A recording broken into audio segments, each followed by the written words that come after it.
Hey guys, what's going on? It is me, the creator of Rinaldi here, and this episode's Freedom Academy here. Oh boy, this is gonna be the biggest one ever because instead of we got one guest, we got two guests. Woo! Biggest one Let's ever. go. I would like to introduce to you Delphi Hey guys. and Kaz. Hello, everyone. I have to just introduce you the whole thing. Delphinium Ross Yeah. and Qazzally Ali. Perfect. Yes. Perfect. So what brings you back today to make this very biggest, to make this very biggest day ever? Well, as soon as you said that you started the podcast, me and Qazzally knew that we had to get involved. We had to. You know, we had to come along. We had to chat to you. We love what you do. We love the work that you're doing, and it's just an honour to be a guest, really, isn't it? Exactly. It's really honored to be a guest. Yes, I'm really excited. This themes today, we'll be talking about mental health, Yeah. Health and general well-being. general as well. well-being. Yeah. So, what made you choose this topic to be a theme topic for you? Like, what does the theme contribute to you as the biggest thought? Well, I think for me, sorry. No, Kaz. Yeah, go ahead. Well, for me, it's definitely been a topic I've been thinking about a lot over the past, or been taking part in a lot for the past year or so. I've been going to the gym a lot more recently. I've been thinking about what I eat, stuff like that. And I know that's something that Delphi's also passionate about. So just kind of one of those things where it's being brought to the forefront of my mind nowadays. So that's what I thought this would be a good topic to do with you. Yeah, really, really a good topic. I'd say this is like my second favorite topic.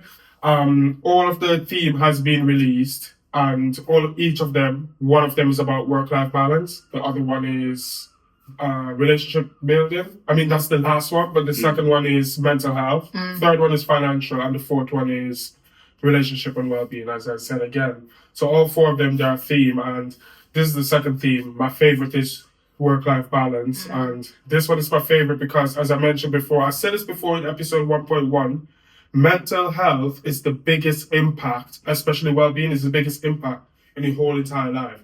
Just before work, that's the most impactful. So really thought of you that you picked this one, and it's Yeah, for sure. I think they're all very interconnected, whether it be finance, career.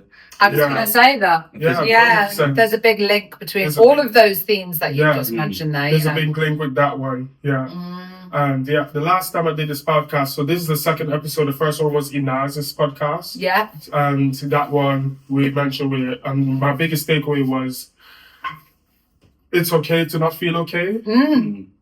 That was his biggest powerful words, and I really admired that. So I can't wait to hear what you guys' biggest word takeaway, biggest advice that you will give to the audience. Yeah. For sure. Yeah, definitely. I think Inaz is doing a lot of great work to really sort of normalize young men talking about their mental health, Yes. which I think super important.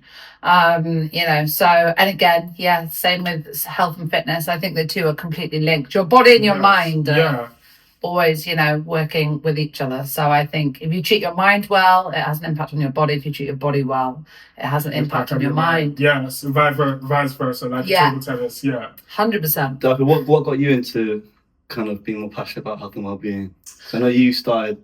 I mean, you've always been passionate about nutrition, but especially this past year that you got really into health and fitness. Yeah, 100%. I mean, I think it was probably, it started off with diet. I think I wasn't really into sort of health and fitness whatsoever when I was younger. I wasn't a sporty person, which I think is another good thing to highlight. I think a lot of people think, oh, I'm not a sporty person, so I'm not going to try. Or I'm not built in a certain way, so I'm not going to try. And actually, you don't necessarily have to look like anything or be like anything or in a certain category just to try. Yeah. And I think, really it kicked off. Me and Kaz are on a similar journey, timeline wise. It's been about the last year. Hasn't it? And I think for me, it was last January, I decided to start running. Yeah. And I signed up for the half marathon. And that's something maybe we'll talk about later on in the show, but it's about setting goals. Which keeps me motivated. I think setting goals is really important. And that goal, so I started in January, I could run 3K. Yeah. And I was like, it was a struggle. And then by April, which is when I did the half marathon, I ran 21K. Wow. Yeah. So, and all weather, freezing cold, rain, sun, mud, all of it. It's just you and yourself. You know, Yeah. that's it. You have to get yourself out there. You have to be motivated. You have to be dedicated. And, you know, it transformed my whole life. It did. Running changed my life. See, look, I've only just started getting into running recently, but my journey is slightly different to Dolph's in that it was around the same time. But the reason I started going to gym in the first place is because I got a really bad ear infection. And like, for anyone who has had an ear infection, you know how bad it is. But that kind of wiped me out for a whole week. I had to actually go to the GP for once. Yeah, you got unwell, huh? Yeah, it was pretty bad. So then it made me appreciate everything I had before. So when I got better, I went straight to the gym. Like that pushed me to go there in the first place. And then I think it was over the first couple of months where I started enjoying it. But I thought, nah, I wanted to just get bigger because I thought I went down the rabbit hole of YouTube and stuff like that. I thought, okay, let me try it out. So I just started eating a lot, gained quite a lot, got a lot of weight, a lot of muscle, and then I think probably 3 months in, I was just completely bought in. And at that point, you know, I went to gym consistently. I don't know what how long it actually takes to get a habit, but I think it's like 21 days or something like that. Yeah. Consistently doing something before it becomes a habit. But once I pass that mark, then I haven't. It's as soon as you start seeing difference. Yeah. You know, because for the first month, you're going to be working hard, training hard, running hard, and you're not going to feel anything. So I think you have to, there's a wall there, isn't there? You have to really push through that. And then as soon as you start feeling it and you start noticing the positive impact it has on you, and like you start feeling your body change, and then that's when it becomes addictive. Yeah, I think. Yeah, that's really true, because I remember last year September, I lost like over 10 kilograms. I remember. And that's not just by exercising, but the dieting. And I kind of feel like my body is starting to like get a little bit thin, but not just thin, but weak as well. Because when you're losing weight, but not exercising, not working out, you eventually lose your muscle as well, not just your fat. So what I do then, I got Apple Fitness Plus. I've got it on my smartwatch just last year, and I was like, you know what? I'm gonna use the advantage. So I was doing virtual gym workouts when I was doing workouts alongside the coaches on Apple Fitness Plus, and eventually I start to gain muscle. Before I was like, when I just start working, I barely could lift 25 kilograms of jacket potato just with one hand, and then now I just lift it like it's nothing. Yes. So I was like, I felt that. See, that's what it is that sense of progress. Yeah, I know. Yes. That's what the addictive That's part the of it sense is. of progress. Especially when you first start, you do see that exponential increase in your strength and your fitness, and then it starts to plateau a bit. But that first phase, you can stick through it. But like the results you see is really cool to see. I will also say another aspect, I think underrated aspect of it, is the social aspect of going to a gym or going somewhere, because you get to, you know, if you're there frequently enough, you see the same people there. You might start off with a head nod, then you might start off, you know, saying hi every now and then you actually get to start to speak to people. And I've made a few friends already in the gym in the past year, so that part I wasn't going for that, but that's a nice kind of symptom of going to the gym. Yeah, a little added extra. Exactly. It's funny because I'm actually the opposite with my running. Yeah. Maybe not the gym so much, but like with my running, I find it like that's my one place where it's just me, you know, and my own thoughts. And I think like I find it like incredibly like meditative, and like that it's like that special time on my own. My life's busy, it's hectic. I'm here, there, and everywhere. I'm constantly surrounded by a lot of people. And actually those runs 3 times a week, that's what I try and do each week, sometimes more, sometimes less. But those 3 runs is when it's just me, you know, just on my own. And that's when I have my, you know, I can really, really, you know, have those thoughts, those clear thoughts. So yeah, it's an interesting one. Yeah, it's really good to just take your time for yourself. So at Delphi, sometimes I just believe it's important to connect with people. Yeah. That's me. Yeah. But then as for me, sometimes I kind of realize that it's okay to be alone as well. Yeah. Because there's a lot of power in it. Yeah, there's a lot of power in it. And let alone, you will know yourself a little bit quicker as well. Because very often, I'm 23, I'm going to be 24 exactly 5 months. And I'm just saying, sometimes I really want to connect with people, I want to make a lot of friends. But sometimes you have to know yourself a little bit more, because I got bare compliments that I'm 23 and you only just be in your 20s. You have a lot more to go. Because many say life starts when you're at the 30s. I was like, yeah. 30 is kind of far, but still, I don't want to wait until I'm 30 and then start everything. I want to start now. So sometimes it's good to be alone. You have to build yourself up on your own. But I would say, to my advice, do it as quickly as you can. Don't rush, but do it whenever you can before it's too late. Because there is a time that it becomes too late where you kind of change your life around. Some would say, oh, but Colonel, you probably know Colonel, the CEO of KFC. Okay. Who started in the age of 60. I was like, yes, but that is very rare. Don't look at people at the age of 60 thinking that you'll be one like them as well. Because everybody have a different route. You have to choose your own route, and you have to create your goals and ambitions. Never look at other people and saying, oh, because he's 60, he can do that. Looking at them is basically looking at them at their success at 60. It's basically like looking at a relationship or looking at someone's success at 18. So you have to look at your own path and focus on you, and don't look at everyone else. That would be my biggest advice to everyone who is struggling, wanted to be alone or stuff. But then again, now if you let's switch the topic back. You mentioned that you feel alone. I mean, you feel much alone and you feel much more yourself when you're doing running. Yeah. Why is that? I think it's the only time in my life, which is a very busy life, very hectic schedule, managing lots of different things, wearing a lot of hats, is the only time where I can completely switch off from all of that, you know. And I think also the movement of your body, and I like to go away and do runs in nature as well. That's a big part of it for me, which is also has such a huge impact on our mental health and well-being. You know, being in green spaces is really important. So I think it's sort of like the combination of like being in that nature space, being on my own, and the rhythm of my body, you know, moving, you know, I'm moving myself, is like this beautiful space that I've carved out in my life, which is just for me, you know.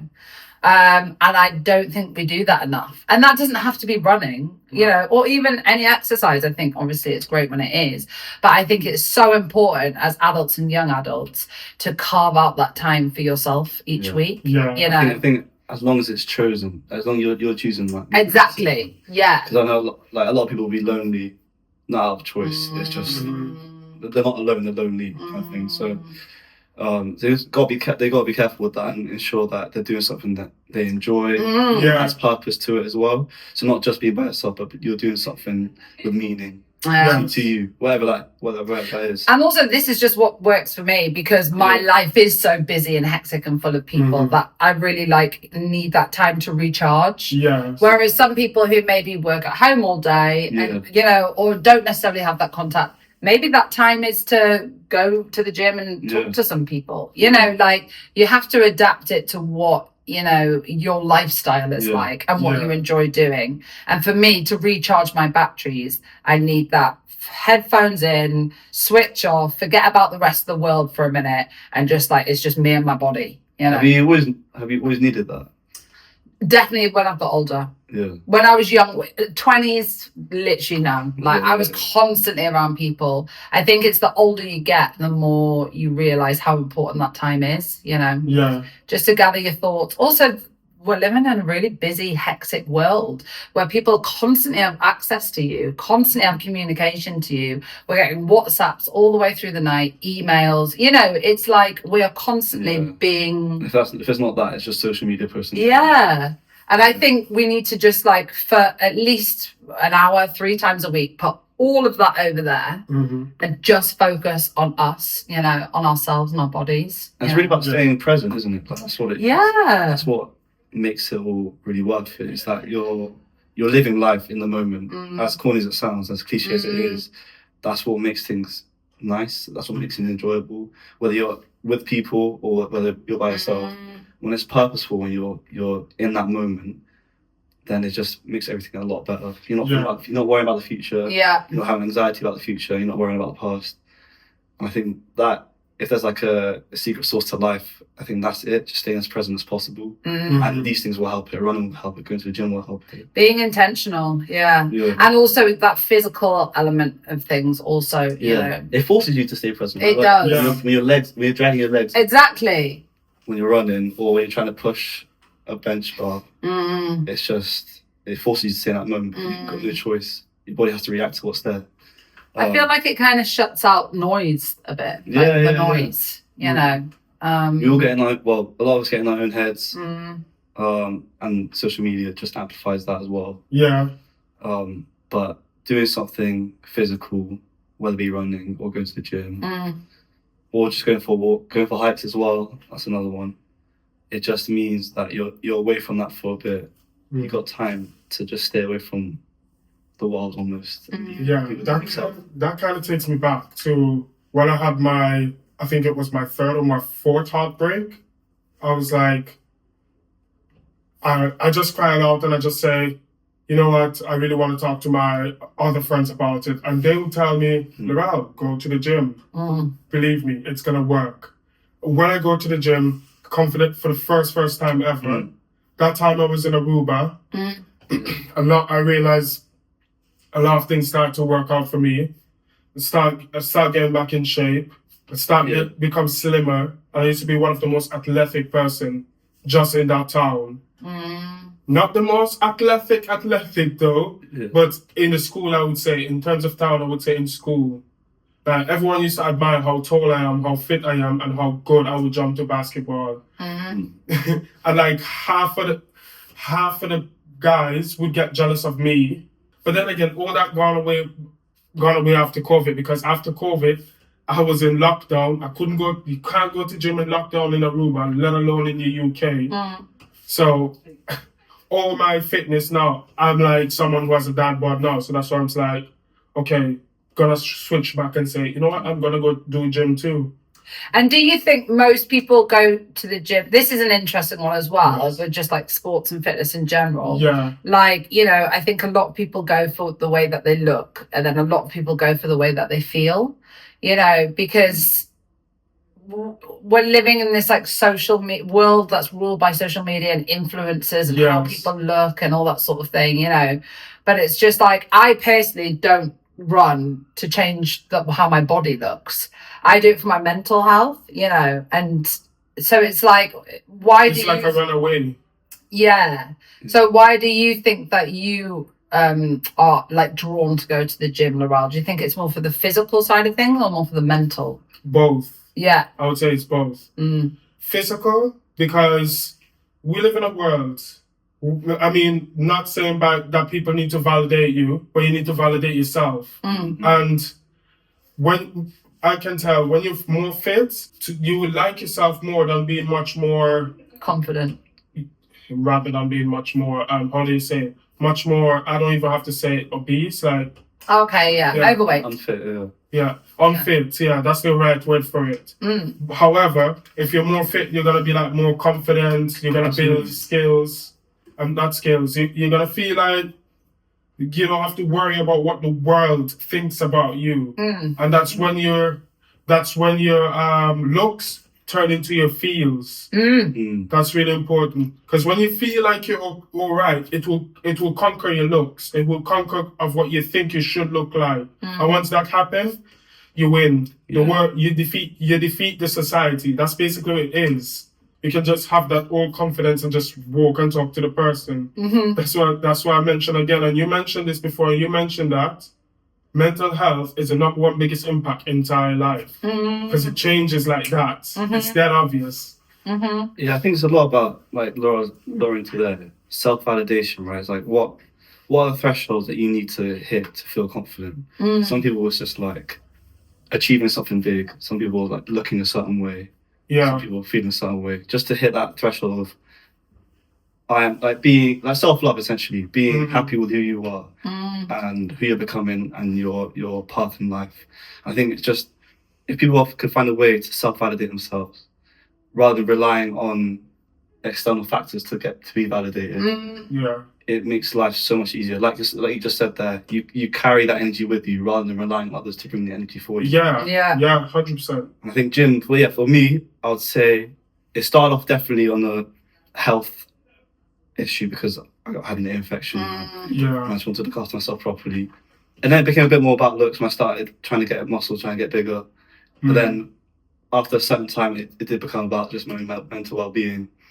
But what I found quite interesting, even subconsciously, I think my confidence has gone up since going to the gym. yes, Not it does. not like an obvious, like, oh, I feel huge now, kind of walking myself over Rado, but you just do feel more secure about yourself. The way you carry yourself. Yeah. The way you carry yourself, yeah, Yeah, it's yeah, definitely. And it's not so much the fact that I got a certain physique, but it's more like I learned how to do something. I'm getting better at it, Yeah. and because of that, I feel I can do other stuff as well. I can get better at whatever career I'm going down. I can get better at. It's a knock-on effect. Self-esteem is like a Yeah. knock-on effect, isn't it? Yeah. You know, as soon as you achieve one thing, you're like, oh, okay, maybe I can go for that other thing. Yeah, And maybe yeah. I can't, you know, and it's like, and it works the other way around too. Yeah. You know, And it feeds into everything. So like, if you're very good at physical fitness and you know you train really hard and you got to a certain level, if there's another thing you want to start trying out, like photography or something, why can't you do that? exactly. Yeah. You put the effort in here and you got better. You can do the same, put on that same energy for this photography if you wanted to and get really good at that. Whenever I think of something that's really hard or like scary or difficult, and I'm like, I don't know if I could do that, then I go, I ran half a marathon. Exactly. You know, like I trained enough and was dedicated enough and was sure enough in myself and confident enough to put myself into a race and then run it and complete it.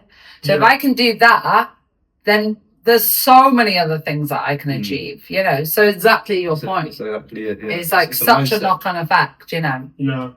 And I think with a physical thing, yeah, it is demanding, but what you put in, you get out, you know. So it's like, you know, it's like a formula. You know, if you go to the gym for an hour, 3 times a week, you're going to feel better, you know. Yeah. So I think that's the difference between like physical challenges and mental challenges. Is like, it's like it is a formula, and you know that if you put something into it, it's going to come back out. Yeah. You know. I think the physical part is like the outcome of it, and that's when you basically strive. The mental is where you have to start within first, not thinking that you're going to be shredded straight away. Because there's a difference between a person who have a physical thought and a mental thought. A person who thinks physical could just think to go in the gym 30 minutes, they'll get ripped. No. Mental thought, that is the best option. Safe, not just safest, but the best option. It's the long game. Is the long game, but remember, trust the process. The person just go in the gym and work out, just as I said, 3 times a week, 3 hours ish. Or yeah, something like that. Maybe five times if you got some time. 5 times a week if you got some time. Sorry. So that's my next thought about going to the gym. Go with your mental. Do not go with physical thought. If you go with your mental, if you go with your mind, you will focus on your mind so much. You're not gonna focus on what's around you. Yeah. You will get there. For sure. That's what it is. I'd also like to say a little bit around diet as well, because obviously I think there's a lot of focus on gym and running, and there's, you know, all these sort of things, which is amazing. I think the physical side of things is really important, but you know, what we put into our body is our fuel. Yes. You know, and without putting the correct things into our body's not going to be able to function in the correct way. Yes. And I think there's a lot of hype around, you know, there's diet culture, which, you know, is pretty toxic and unhealthy. And I think there's a lot of emphasis on foods that are low calorie, but high in chemicals. Yes. You know, and a lot of diet food, if you look at like a protein bar or something like that, look at the ingredients list. Crazy, It's wild. And we are literally filling our bodies with chemicals. Yes. You know, and actually I think taking a completely different approach, you know, don't eat like half fat stuff, just eat half of full fat stuff, you know. And it's like having a different mindset. I think being able to put the correct food into your body, usually sort of like plant-based. I mean, it doesn't have to be, obviously, like meat's incredibly important for protein and things like that. But just like food that you know that is an ingredient, rather than looking at the back of a protein bar and it's got 50 different things on that you've never even heard of. Yeah. You know, and that is poison to our body, but it's just become normalized in our society because people are so obsessed with losing weight. Yes. You know, so I think, you know, diet is just as important as really putting the hours in at the gym. It's more important, to be honest. Like, that's what determines how you end up looking like. I mean, the gym does a good job. I say like 70% of it is going to be diet, what you eat, like how much you eat and what you eat plays a huge role in what you end up feeling like and looking like. And if you want instant results in something, changing the diet will give you that instant result in terms of your energy will change. You know, when I started eating better foods, once I ate a takeaway every now and then, like I could feel it straight away, just dragging me down in terms of like my energy felt low. I felt bad the next day. So if you want an instant change, change your diet will get that for you. It tells you your energy and how you feel. Yeah, definitely. What I was about to say, diet is really important. Mentioned to everyone in this room, especially to the audience. It's important to concentrate on what diets you need to focus in. Many people talk about abs or a specific point of the muscle to say, okay, if I just go to the gym, I will get 6-pack abs. Many would say abs are made in the kitchen. And I fully agree on that. Right? 100%. I agree. Abs are made in the kitchen. 100%. Because I tell you what, here's the funny thing. If you eat high-calorie food, you cannot just think about it. Maybe rice. And if you eat any rice or... I can't even think of any food that have high in calories. But cheese. Cheese has fat. Yeah, cheese lacks protein. Yeah. If you do, let's think about cheese and chips as an example. Cheesy chips, like what I ate today. Yeah.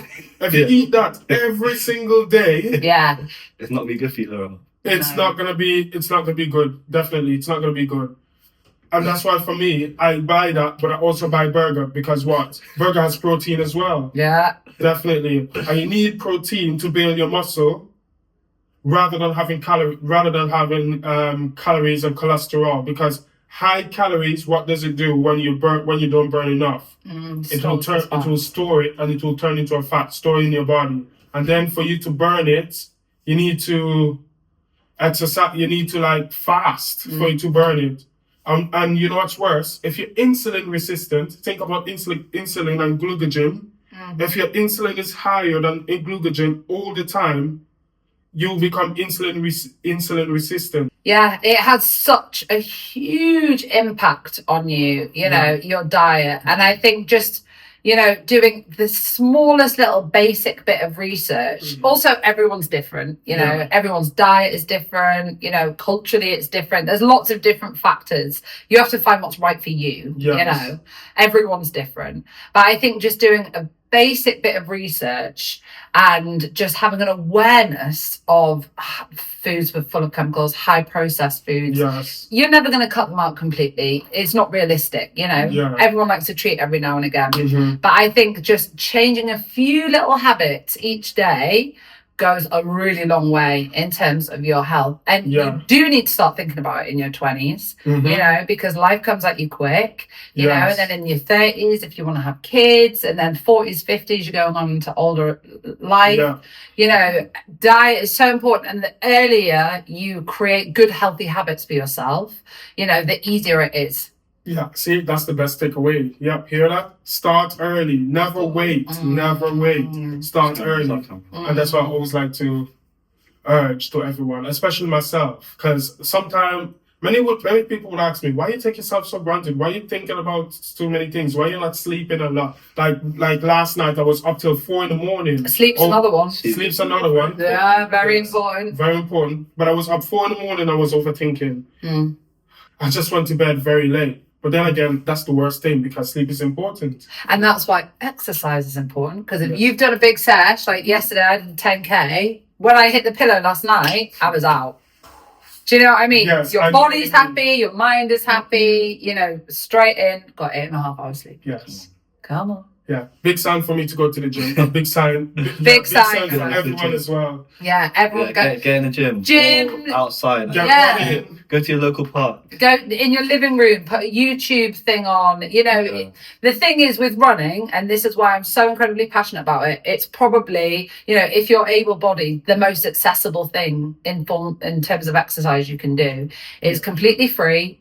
You don't need anyone to do it with. You can do it anywhere in the world, you know, and all you need is yourself and your legs. Yeah, definitely. And you can do it anywhere. Mm. Go for a run. Right. Do it. Yeah, I tell you what now. We're really coming into an end now, and I have one last question now. This is the question, and it's very vague, and this is the question that's mostly been asked to every guest. Okay. Go on. What would your biggest takeaway be? What would your biggest advice be to the audience in related to mental health and fitness? What's the biggest takeaway? I'll start with you first, Kaz. Yeah, you go, Kaz. Biggest takeaway. It's about the journey. No, set your goal, but it's about the journey. That's what I'm say. Just don't overlook the steps you take each time. Every instance is worth it. That's what I'd say. Amazing. I love that, Kaz. And for you, Delphi? For me, I would say fitness is for everybody. Yes. It is not just for people that look like they should be in fitness, or that look like they should belong in a gym, or that look like they should be in running clothes, running down the street. Yeah. Fitness is for everybody, and everybody can benefit from it. And believe me, nobody is looking at you. Do you know what I mean? Everyone's so wrapped up in their own world. I know that people walk into a gym and might feel like people are looking, or scared to go for a run in case people look. Nobody cares. Everyone's so wrapped up in their own little world. Whenever I see anybody on a run, I'm like, all shapes, all sizes, all ages. You know, it is for everyone. It's a gift. And if you're able to use your body, use it. I love that. I really love that. And I think everyone needs to hear that. Not just us three, but literally everyone, like across all of the people of the world. 8 billion people need to hear that, because we stuck. Right. Yes, we are stuck in a world that there are some people, maybe 25, 30, up to 50% of people worry too much, especially young people worry too much of what other people think. And what can you do? Follow the trend. Yeah. So everybody needs to know that. They need to be yourself. And I spoke to that with Gerald on the last and 2 podcasts in the back, that we need to be yourself and be unique, and that actually shines yourself out. And as you mentioned, gym is for everybody. Everybody come with different shape and sizes. Especially no matter what size, everything. Take that first step, whatever it is. Whether it's go around the block once, whether it's go into the park and just sit in there, whether it's walking up a hill. Like, just take that first step and connect with anyone that's also on the same journey if you can. If not, still go and do it, because it'll pay dividends. Yeah, because me and Kaz, you know, in some ways we hold each other accountable a bit, don't we? Yeah. You know, and we're doing it separately. Occasionally we'll go to the gym, quite rarely. But, you know, we go, oh yeah, what did you do at the gym? What have you been up to? Yeah. Having that discussion with someone else who's on a similar path to you is so helpful. Yeah, it's really helpful. Yeah, I need to find that for myself as well. But don't let that stop you. If you don't have that, don't let that stop you either. Yeah. Just go, because Delphi and I were doing it separately at first anyway, and then we just found out about each other's journeys. And Yeah.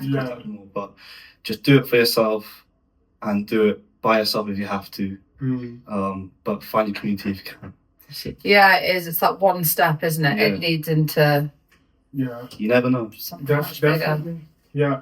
Well, it's time for shout out. Shout out here. It's time to do a shout out before we leave. We need that. So we're gonna begin with shout out with Delphi, because she's the biggest shout out here. I heard you're a photographer. Yeah, Definitely. I am. Yeah, so I'm a photographer. What should I say? My socials? Yeah, you should. Start giving Is that how it works? Yeah, that's how it I'm a works. millennial, guys. Photography, my photography page is Delphinium Lilac Photography.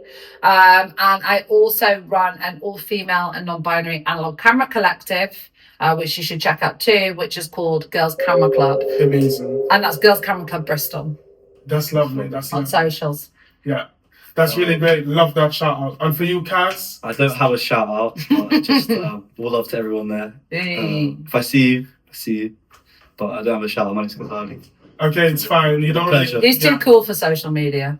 I mean, not just cool, but yeah, some people want the social media to be private, and I do Yeah. respect that. So yeah, kind of respect that. But anyways, that's all wrap for now, and thank you. Thank you, Laurel. Yeah, Thank you. It's been an honor to be on your show. Yes, I was gonna say that. Yeah. It's such an honor to be in the show, and this is the biggest one ever. But I'm glad that I've overcome my biggest challenge. This is it, and I'm like, yes, we're ready to take on 2 guests now. Yeah. 2 guests is not possible as of the second quarter of 2025. Yeah. So that's ready now. So if you have a podcast and you want to bring your friend with you to demonstrate, to illustrate, to talk about topics related to whether it's workplace, mental health, financial, or relationship, I'm sure you bring your friends with you. It's really important. I love big guests, and I really love that. But cheers to Delphi and Qazzally, cheers to all of you, and I'll see you on the next episode. Thanks, guys. Bye bye. Woo. No, it's Cameron.